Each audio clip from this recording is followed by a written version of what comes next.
हुन्छ, सर्वप्रथम परमेश्वरलाई धन्यवाद दिन चाहन्छौँ। तपाईँहरू सबैजनालाई जय मसीह। बहिनी फनीलाई धेरै धन्यवाद दिन चाहन्छौँ। त्यसको साथसाथै जसले वचनको लागि प्रार्थना गरिदिनु भयो, धेरै धन्यवाद। परमेश्वरले धेरै आशिष दिनुभएको होस्। हामी निरन्तर रूपमा पुराना करारका पुस्तकहरूको संक्षिप्त परिचय अन्तर्गत विभिन्न विषयहरूमा विभिन्न पुस्तकहरूबाट सिकिराखेका छौँ र अबेर नगरिकन म स्क्रिन सेयरमा गइहाल्नेछु। आज उपदेशकको पुस्तकबाट हामी सिक्दैछौँ।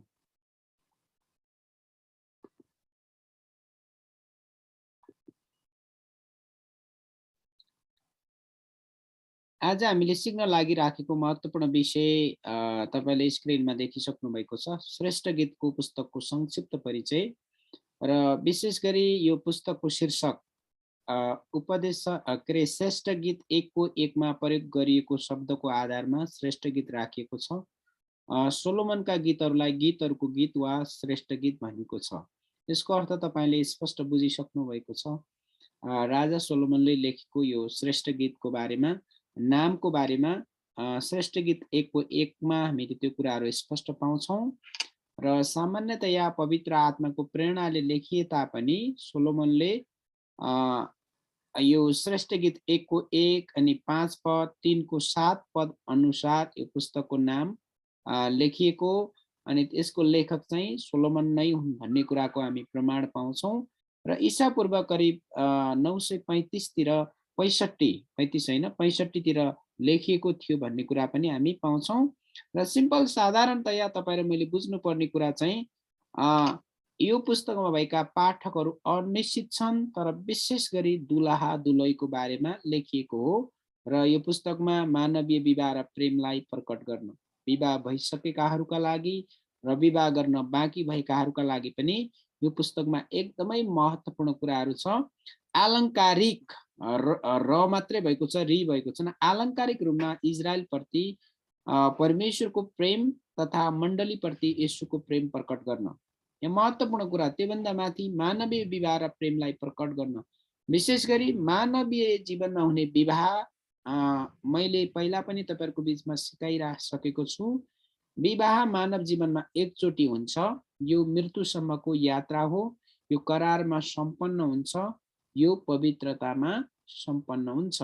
त्यो भएको कारणले गर्दाखेरि यो जुन प्रकारको यो श्रेष्ठ गीतको पुस्तकमा अनि मानवीय विवाह र प्रेमको बारेमा, विशेष गरी दुलहा दुलहीको बीचको प्रेमको बारेमा बताइएको छ। यो मुख्य विषय पनि त्यही नै हो, दुलहा र दुलहीको बीचको प्रेमको बारेमा। विशेष गरी तपाईँले याद गर्नुहोस्, अलि गहिरो प्रकारले अध्ययन गर्नुभयो भने बाइबल टिप्पणीहरू र बाइबलसँग सम्बन्धित अरू विषयहरूमा सिक्नुभयो भने यो श्रेष्ठ गीतको प्रेम कथा राजा सोलोमन र सलोमीको बारेमा बताइएको कुरा हो। र यो पुस्तकमा 4वटा के अरे मुख्य चाहिँ 8वटा अध्यायहरू छन् र मुख्य अध्याय श्रेष्ठ गीत 4 अध्याय हो। र यो श्रेष्ठ गीत 4 अध्यायमा विवाहको आनन्दको बारेमा वर्णन गरिएको छ। यो पुस्तकमा भएका प्रमुख पदहरू 2को 16, 6को 3 र 7को 10 पनि हामी पाउँछौँ। र प्रमुख शब्द प्रिय भन्ने शब्द 32 पटक भन्दा बढी उल्लेख गरिएको छ। यो कुराले देख्छ कि हरेक श्रीमान श्रीमतीको बीचमा एउटा प्रियताको कुराहरू आउँछ, एउटा न्यानोपनको कुराहरू आउँछ, एउटा सम्बन्धको कुराहरू आउँछ। यो कुरालाई हामीले श्रेष्ठ गीतको पुस्तकमा हामी पाउँछौँ। ओके, र प्रमुख विषय एउटै मात्रै यो पुस्तकमा विषय छ, दुलहा दुलही बीचको प्रेम कथा। यस पुस्तकमा स्त्री र पुरुषको बीचको प्रेम र भावनाको वर्णन गरिएको छ। यहाँनिर एउटा कस्तो छ, मलाई काली भनेर मलाई हेला नगर, घामले डढेर म काली भएको हुँ। यो कुरा चाहिँ अनौठो कुरा तपाईँले देख्नुहुन्छ। श्रेष्ठ गीतको जुन प्रकारको कम्पोजिसन छ, एकदमै छुट्टै खालको कम्पोजिसन छ। अनि त्यहाँनिर एउटा यस्तो शब्द पनि छ, अनि साना साना फ्याउराहरूले दागबारी बिगार्छन्। भनेको मतलब परमेश्वरको परिवार एउटा दागको बगैँचा जस्तै हो। परमेश्वरले परिवारलाई निर्माण गर्न चाहनुहुन्छ। परमेश्वरले दुलहा दुलहीको जीवनलाई उनीहरूको एउटा पूर्णताको जीवनमा, भावी सन्तानहरू उत्पादन गर्ने कुराहरूमा, उनीहरूको जीवनबाट परमेश्वरको महिमा हुने कुराहरूको बारेमा सोलोमनले बताउँछन्। तर कहिलेकाहीँ हाम्रो जीवनमा विभिन्न प्रकारका यस्ता नकारात्मक फ्याउराहरू, जस्तै यहाँनिर प्रतीकात्मक कुराहरू, धेरै प्रतीकात्मक कुराहरू गरिएको छ। एउटा स्त्री र पुरुष, अर्थात् विशेष गरी स्त्री र पुरुषको स्त्री हृदयमा हुने भावनाको बारेमा पनि वर्णन गरिएको छ। र आज मण्डलीमा धेरैभन्दा धेरै कम, एकदमै कम यो पुस्तकबाट वचन बोल्ने गरिन्छ। कहिलेकाहीँ विवाहको मगनीको बेला, अनि स्त्री र पुरुषको विवाहको बेला झाकल झुकल कतै कहीँ वचन बोल्ने गरेको पाइन्छ, तर एकदमै महत्त्वपूर्ण छ। दुई प्रेमीहरूको मिलनसार प्रेम र वार्तालापको खुला वर्णनका साथै स्त्री र पुरुष बीचको सम्बन्धलाई परमेश्वरले आदर गर्नुहुन्छ भन्ने बारेमा पनि स्पष्ट पारिएको छ। त्यति मात्र होइन, तपाईँ र मैले बुझ्नुपर्ने महत्त्वपूर्ण कुरा, अनि परमेश्वरको दृष्टिमा स्त्री र पुरुषको बीचको प्रेम एकदमै महत्त्वपूर्ण छ। त्यो महत्त्वपूर्ण प्रेममा परमेश्वर जब हाम्रो बीचमा आउनुहुन्छ, अनि परमेश्वरको महिमाको लागि एउटा स्त्री र पुरुष एउटा पारिवारिक जीवन सञ्चालन गर्दै गर्दा निरन्तर अगाडि बढिरहनुपर्छ भन्ने कुरा चाहिँ एकदमै यो पुस्तकमा वर्णन गरेको महत्त्वपूर्ण कुरा हो। र यस पुस्तकमा पुरुष र स्त्रीको बीच शारीरिक आकर्षणको पनि बारेमा वर्णन गरिएको छ। अनि थुप्रै आलङ्कारिक कुराहरू हामी देख्छौँ। अनि यो पुस्तकमा सोलोमन र सलोमीको बीचको प्रेम कथा मात्र नभएर पति पत्नीको बीचको प्रेम, परमेश्वरका मानिसहरूको प्रेम र ख्रीष्ट मण्डलीको बीचको प्रेमलाई पनि दर्शाइएको कुरा हामी पाउँछौँ। र अर्को स्पष्ट कुरा, एफिसीको पुस्तक अनुसार प्रेम गर्नुहुने सोलोमन येशू ख्रीष्टको प्रतीकात्मक रूपमा पनि लिएको कुराहरू हामी पाउँछौँ। र कुनै कुनैको भनाइ अनुसार नहुन पनि सक्छ, तर मण्डली प्रभु येशूको दुलै र प्रभु येशू दुलहा समान हुनुहुन्छ। यो कुरालाई हामीले प्रकाशको पुस्तकमा पनि पाउँछौँ। येशू हाम्रो दुलहा हुनुहुन्छ। उहाँ आफ्नो दुलै मण्डलीलाई लिनको लागि यस संसारमा एक दिन अवश्य नै आउनुहुनेछ। ओके, साधारणतया यो सानो पुस्तक, सिम्पल पुस्तक भएको कारणले गर्दा उपदेशकको पुस्तकको रूपरेखालाई हेर्दाखेरि उपदेशक 1 अध्यायको 1 देखि 3 को 5 सम्म प्रेमको सुरुवातको कुरा हामी पाउँछौँ। उपदेशक 3 अध्यायको 5 देखि 5 अध्यायको 1 सम्म प्रेमको एकरूपताको बारेमा देख्छौँ। उपदेशक 5 अध्यायको 2 देखि 7 को 10 सम्म प्रेममा सङ्घर्ष भएको कुराहरू हामी देख्छौँ। मानिसहरूको वैवाहिक जीवनमा हुने प्रेममा विभिन्न प्रकारका सङ्घर्षका कथाहरू आउँदै गर्छन्। उपदेशक 10 अध्यायको 1 देखि 12 को 8 सम्म अनि प्रेममा वृद्धिको कुराहरू पनि हामी स्पष्ट महत्त्वपूर्ण कुराहरू हामी देख्छौँ। यी कुराहरूलाई तपाईँ र मैले विचार गर्दै गर्दाखेरि अब तपाईँ र मैले विचार गर्नुपर्ने धेरै महत्त्वपूर्ण कुराहरू पनि छन्। र निचोडको रूपमा आउँदै गर्दा स्त्री र पुरुषको बीच कोमल भावना र प्रेमलाई जुन प्रकारको भाषा प्रयोग गरिएको छ, कतिजनाले असन्तुष्टि व्यक्त गरे तापनि पवित्र बाइबलमा यो पुस्तकलाई समेटिएको छ। हामी विश्वास गर्छौँ। अनि कतिजना मानिसहरूले यो त भाषा अलि छाडा छाडा जस्तो देखियो कि भन्ने कुरा पनि कतिजना बाइबल विद्वानहरूले जुन प्रकारको कमेन्ट र असन्तुष्टि व्यक्त गरे तापनि यो पुस्तकलाई बाइबलमा समेटिएको छ। आज धेरै परिवारमा खुलेर कुरा गरिँदैन, जसको कारणले गर्दा असङ्ख्य समस्याहरू हामी देख्छौँ। नवविवाहित दम्पतिहरूको प्रेम दर्शाउने उद्देश्यले यसलाई समावेश गरिएको छ भन्ने कुरा चाहिँ हामी अड्कल गर्न सक्छौँ। सम्भवतः यी गीतहरू पहिले विवाहको उत्सवमा गाइन्थ्यो यहुदी समयमा पनि। अनि यहाँनिर यो श्रेष्ठ गीतमा प्रयोग गरिएका जति पनि अध्यायहरू छन् त्यसलाई अनि विशेष गरी यहुदीहरूको विवाहमा पनि गाउने प्रचलन थियो भनेर हामी देख्न सक्छौँ। र अब तपाईँ र मैले यो पुस्तकमा भएको जति पनि जुन प्रकारको प्रयोग गरिएको छ, अब तपाईँ र मैले आफ्नो जीवनलाई कसरी प्रयोग गर्ने? एउटा स्त्री र पुरुषको बीचको प्रेम, परमेश्वरका मानिसहरूको बीचको प्रेम र मण्डली र येशू ख्रीष्टको बारेमा जुन प्रकारको प्रेमको बारेमा वर्णन गरिएको छ, अब तपाईँ र मैले हाम्रो जीवनमा यसलाई कसरी लागू गर्ने? पहिलो कुरा याद गर्नुहोस्, हामी एप्लिकेसनको पार्टमा हामीले जीवनमा कसरी लागू गर्ने भन्ने कुरालाई बुझ्दै गर्दा जतिजना तपाईँहरू विवाहित हुनुहुन्छ, विवाहितहरूको एउटै मात्र गन्तव्य, एउटै मात्र सेन्टर अनि केन्द्रीय बिन्दु यो हुनुपर्छ कि परमेश्वरको अगाधै प्रेमद्वारा घर परिवारलाई सञ्चालन गर्नु। जब हाम्रो जीवनमा मेरो गुरुको 12% मैले भनेकै ठिक, मैले भनेकै मान्नुपर्छ भन्ने कुराहरू जब आउँछन्, त्यो बेला घर परिवारमा धेरै भन्दा धेरै समस्याहरू आउँछ। अनि मत्ती 19:6 भन्छ, परमेश्वरले एक बनाउनु भएको श्रीमान श्रीमती परिवारलाई कसैले पनि नछुट्याओस् भनेर प्रभु येशूले भन्नुभयो। अनि त्यो गर्दै गर्दाखेरि मैले तपाईहरुलाई बताउँदै गर्दा यहाँ एउटा स्त्री र पुरुषको बीचको प्रेम मण्डली र ख्रीष्टको प्रेमलाई अनि यो कुराहरूलाई बुझ्दै गर्दा तपाईहरु जतिजना अविवाहित हुनुहुन्छ त्यसको लागि तपाईले प्रशस्त प्रशस्त प्रशस्त समय बिताउनु पर्छ प्रार्थनामा। अनि घामलाई देखे घामै राम्रो, जुनलाई देखे जुनै राम्रो। जुन व्यक्ति भेट्यो भने ओ यो मेरै हो कि भनेर मनको लड्डु घिउसँग खाने काम गर्नु हुँदैन। दिनमा कतिजना व्यक्तिलाई तपाईले देख्नुहुन्छ राति सुत्दाखेरि अनि पुरा कल्पनामा डुब्नुको आवश्यक छैन। तर तपाईँ र मैले बुझ्नुपर्ने कुरा, सबैभन्दा महत्त्वपूर्ण कुरा, यो पुस्तकले दिन खोजेको सन्देश यही हो कि तपाईँ र मैले बुझ्नुपर्ने शक्तिशाली कुरा चाहिँ यो पुस्तकमा जुन प्रकारले वर्णन गरिएको छ, एउटा स्त्री र पुरुषको बीचमा, सोलोमन र सलोमीको बीचमा, त्यसलाई प्रतीकात्मक रूपमा ख्रीष्टले मण्डलीलाई गर्ने प्रेमको बारेमा पनि बताइएको छ। अब हामीले बुझ्नुपर्ने अनि केटा र केटीले गर्ने प्रेमको बारेमा भन्दा पनि परमेश्वर पिताले सारा संसारमा भएका मानिसलाई अगाधे प्रेम, जुन प्रेमलाई कुनै पनि प्रेममा गाभ्न सकिँदैन। आज तपाईको मनमा प्रश्न आउन सक्छ के मैले अख्रिस्टियन व्यक्तिलाई प्रेम गर्न हुँदैन? प्रेम गर्न हुन्छ, तर हामीले एउटा गुड फ्रेन्डको रूपमा, साथीको रूपमा प्रेम गर्न सक्छौं, साथी बनाउन सक्छौं। तर प्रियहरू, तपाईले कहिले गाई र गोरु, गधा अर्थात गधा र तपाईले गोरुसँगै जोतेको देख्नु भएको छ? अनि बाइबलले भन्छ अन्धकार र ज्योतिको कुनै सरोकार छ? त्यही कारणले गर्दा एउटा क्रिस्चियन व्यक्तिले अर्को क्रिस्चियन व्यक्तिसँगै विवाह गर्नुपर्ने हुन्छ।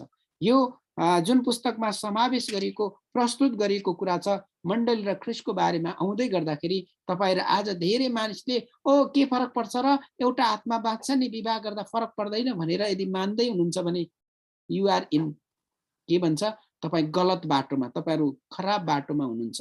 यो चाहिँ जुन प्रकारले यदि सोच्दै हुनुहुन्छ भने यो चाहिँ राम्रो बाटो होइन। त्यसो भए त हैन मण्डलीभित्र राम्रा केटाकेटी नै हुँदैनन् भन्नुहुन्छ भने यो पनि तपाईँ र मेरो अनि शरीरको अभिलाषा र आँखाको अभिलाषा मात्रै हो। तर यो के छालाको रङलाई तपाईले राम्रो मान्नुहुन्छ? एक दिन हामी सबैजना माटो भएर जान्छौँ। तर जे जस्तो भए तापनि प्रियहरू, यो पुस्तकले दिन खोजेको, आज तपाईँ र हामी जवान परमेश्वरका छोराछोरीहरूलाई दिन खोजेको सन्देश र हरेक विवाहित स्त्री र पुरुषलाई आदर चाहिन्छ, स्त्रीलाई के चाहिन्छ? प्रशंसा चाहिन्छ। र विवाह अब तपाईहरु जो गर्न लागि राख्नु भएको छ, तपाईले प्रशस्त समय प्रार्थनामा समय बिताउनु पर्छ। आफ्ना अभिभावकहरूसँग सल्लाह लिन पर्छ अनि परमेश्वरको अगुवाईलाई खोज्न पर्छ। यदि तपाईहरु टुप्पी के रे कुच्चा ठाडो गरेर यदि टाप कस्नु भयो भने कहिले पनि तपाईँ र मेरो विवाहमा आशीर्वाद नआउन सक्छ। किनकि तपाईँ र हामी केका लागि बाँचिराखेका छौं। अनि जीवनको अन्तिम समयमा सोलोमनले धेरै व्यक्तिहरूसँग विवाह गरे, तर चाहिँ उसको एउटै मात्र निष्कर्ष के छ थाहा छ? उपदेशक 12:13 मा हामीले हेर्यौं भने परमेश्वरको डर र भय र आज्ञाकारिताको जीवन जिउनुभन्दा अरू कुनै उत्तम जीवन छैन। त्यसको कता कता छापहरू यो पुस्तकमा पनि हामी पाउँछौं। श्रेष्ठ गीतमा प्रियहरू, मण्डली र ख्रीष्टको बीचको प्रेमलाई तपाईँ र हामीले विचार गर्यौं भने कुनै पनि स्वार्थ नराखिकन येशूले मण्डलीलाई प्रेम गर्नुभयो। रोमी 5:8 ले भन्छ परमेश्वरले आफ्नो प्रेम यसैमा देखाउनुहुन्छ कि हामी पापी छँदै ख्रीष्ट हाम्रा लागि मर्नुभयो, विदाउट एनी कन्डिसन। अनि यो प्रेम यस्तो प्रेम हो, पहिलो कोरिन्थी 13:1 ले भन्छ मैले स्वर्गदूतहरूको भाषामा बोले तापनि ममा प्रेम छैन भने म हल्ला मचाउने घण्टा र झ्याइझ्याइ गर्ने झ्याली मात्रै हुँ। आज तपाईँ र मेरो जीवनमा, अविवाहितहरूको जीवनमा, विवाह गरिसकेकाहरूको जीवनमा परमेश्वरको प्रेम नै सबैभन्दा उत्तम प्रेम हो प्रियहरू। पहिलो कोरिन्थी 13:13 ले भन्छ अब आशा, विश्वास र प्रेम तीन रहन्छन्, यिनमा सर्वोत्तम चाहिँ प्रेम नै हो। सोलोमन र सलोमीको बीचको जुन शारीरिक आकर्षणको कुरालाई हेर्दै गर्दाखेरि त्योभन्दा पनि अझै शक्तिशाली कुरा परमेश्वरको प्रेमले तपाईँ र हामीलाई के गर्छ? अनि एकतामा कलसी 3:14 ले पनि भन्छ परमेश्वरको प्रेमले, अगाधे प्रेमले तपाईँ र मलाई एकतामा बाँध्छ। अनि त्यो भएको कारणले गर्दाखेरि तपाईँ र मैले विचार गरौँ, श्रेष्ठ गीतको पुस्तकलाई हामीले अहिले हाम्रो दिमागमा ल्याउँदै गर्दाखेरि यसलाई हाम्रो जीवनमा कसरी प्रयोग गर्ने भन्दै गर्दाखेरि अनि जतिजना विवाहित हुनुहुन्छ तपाईँ विवाहितहरूले अनि तपाईँ एक आपसमा स्त्री र पुरुषले आफ्नो पत्नीलाई प्रशंसा गर्ने र पत्नीले आफ्नो पतिलाई आदर गर्ने कुरा, किनकि परमेश्वरले स्त्री र पुरुषलाई फरक प्रकारले सृष्टि गर्नुभएको छ। तपाईहरु कतिजना अविवाहित हुनुहुन्छ अनि अविवाहितहरूले तपाईहरुले राम्रोसँग एकदमै परमेश्वरको चरणमा गएर अनि ठिक समयको लागि तपाईहरु मैले पर्खन पर्छ। यदि तपाईले गलत व्यक्तिको छनौट गर्नु भने जिन्दगीभरि अमिलो जीवन जिउनु भन्दा केही समय पर्खिनुमा कुनै समस्या छैन। तपाईले देखिराख्नु भएको छ। अनि हामीले संसारभरिलाई अहिले हेर्दै गयो भने संसार त के छ, झुटै झुटोको खेल मैदान भइराखेको छ। जताजतै आत्मिक लडाईहरू भइराखेको छ। अनि पावलले भने जस्तै जे गर्नुपर्ने हो त्यो कैला गरी पठाउँछु, जे गर्नुपर्ने हो त्यो गर्दै गर्दैन। रोमी 7 को 19 र 20 जताततै लागू भइराखेको छ। नरिसा भन्छु पहिला रिसाउन पुग्छु, नगरौँ भन्छु पहिला गरेर पठाउँछु। अनि पावलले रोमीको 7 अध्यायको 19 र 20 मा के भन्छन्, त्यो गर्ने तपाईं र म आफै होइन, हामी भित्र लुकेर रहेको पाप हो। सोलोमन र सलोमीको बीचको यो प्रेम र मण्डली र ख्रीष्टको बीचको प्रेमलाई हेर्दै गर्दाखेरि तपाईं र मैले बुझ्नुपर्ने सबैभन्दा महत्त्वपूर्ण कुरा, हरेक कुराको समय छ। त्यो समयमा परमेश्वरले सबै कुरा सुन्दर बनाउनुहुन्छ र तपाईं र मैले बुझ्नुपर्ने सबैभन्दा उत्तम कुरा चाहिँ, कुनै कुरा जीवनमा समस्या आयो भन्दैमा आत्ति हाल्नु हुँदैन, मसँग केही भयो भन्दैमा मात्ति पनि हाल्नु हुँदैन। तर प्रियहरू, अन्तिममा म तपाईलाई उत्साह दिँदै गर्दा तपाईं र मैले बुझ्नुपर्ने, यो सोलोमन अन्तिममा परमेश्वरको आधा हृदयको व्यक्ति बने। विदेशी स्त्रीहरूले उसलाई मूर्ति पूजा गर्न लगाउनु भयो। तर जे भए तापनि यो श्रेष्ठ गीतमा जुन सोलोमन र सलोमीको बीचमा, मण्डली र ख्रीष्टको बीचमा, परमेश्वरका मानिसहरूको बीचमा जुन प्रेमको बारेमा बताइएको छ, एकअर्कालाई प्रशंसा गरिएको छ, एकअर्कालाई विभिन्न अलङ्कारिक कुराहरूले प्रस्तुत गरिएको छ। अनि त्यहाँनिर 8 अध्यायले के भन्छ, प्रेमलाई कुनै पनि भलले बगाउन सक्दैन। यो परमेश्वरको प्रेमलाई भनेको। केटा र केटीको बीचको प्रेम आज बगाउन सक्छ, मानिसहरू पीडामा पार्न सक्छन् अनि एकले अर्कालाई धोका दिन सक्छन्। तर परमेश्वरको प्रेमले मात्रै तपाईं र मलाई के गर्छ, सान्त्वना दिनुहुन्छ। र राजा सोलोमन र सलोमीको बीचको जुन प्रेम कुरा छ, प्रेमको जुन प्रसङ्गको कुरा छ, यो श्रेष्ठ गीतमा परमेश्वरले मण्डलीलाई जसरी गरी येशूले मण्डलीलाई गर्ने एउटा निस्वार्थ प्रेम, अगाप्य प्रेमको बारेमा पनि चित्रण गरिएको छ।